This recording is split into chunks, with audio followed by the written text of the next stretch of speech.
hmm perjury, lying, yes.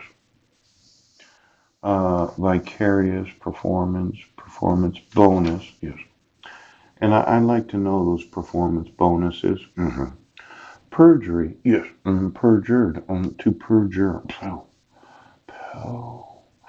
The act or instance of a person deliberately making false or misleading statements while under oath. Yes. Now, I would think the petitioner was under oath when she petitioned the court for dissolution of marriage. Heidi Lee Budnick. Is that Ms. Budnick, the teacher in the 6th to 8th grades in the Brennan School District? Yes. Or is that Mrs. Budnick? Are you still my wife?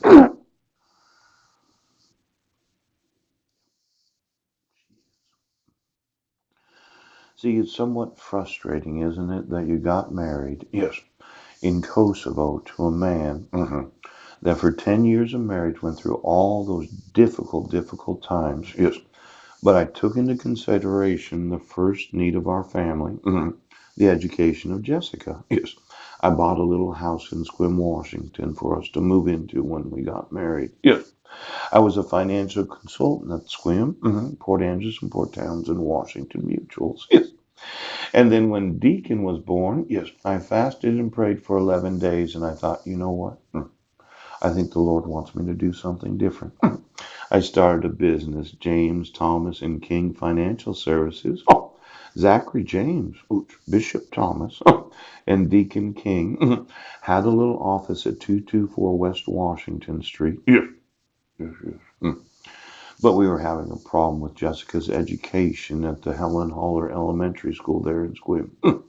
And we decided as a family, yes, we did, that we'd sell the house there at 323 West First Street, and we moved to Vancouver. We were going to rent a place. That's what I wanted to do, but Heidi was like, "No, we need to buy a place." And it just so happened the day that we were going to leave Vancouver, 2204 McLaughlin Boulevard became available.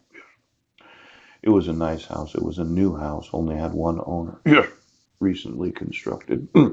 It fit our little family so good. It fitted so good. We lived there for 4 years while Jessica went to the WSSB because of her braille, her mobility needs. Yes, I was the powerlifting coach the first year we were there. Oh.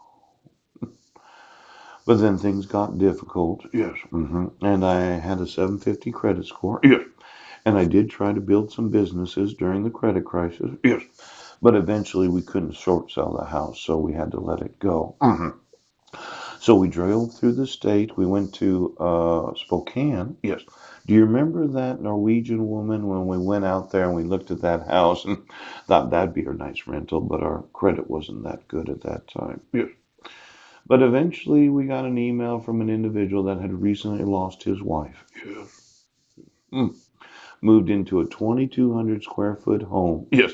Fully furnished with every kind of furniture you would want. Yes. Pull out couches. In fact, he gave us his bed. Ouch! The, do you remember that? Yes, he does. Oh. Then Heidi had seen on the YouTube how Guam was going to tip over because of the amount of money the military was going to spend there. We moved to Guam when she was 7 months pregnant. Ooch, ooch.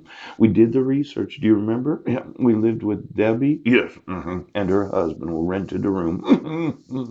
The Rodriguezes. They went to St. Paul's Assembly of God Church.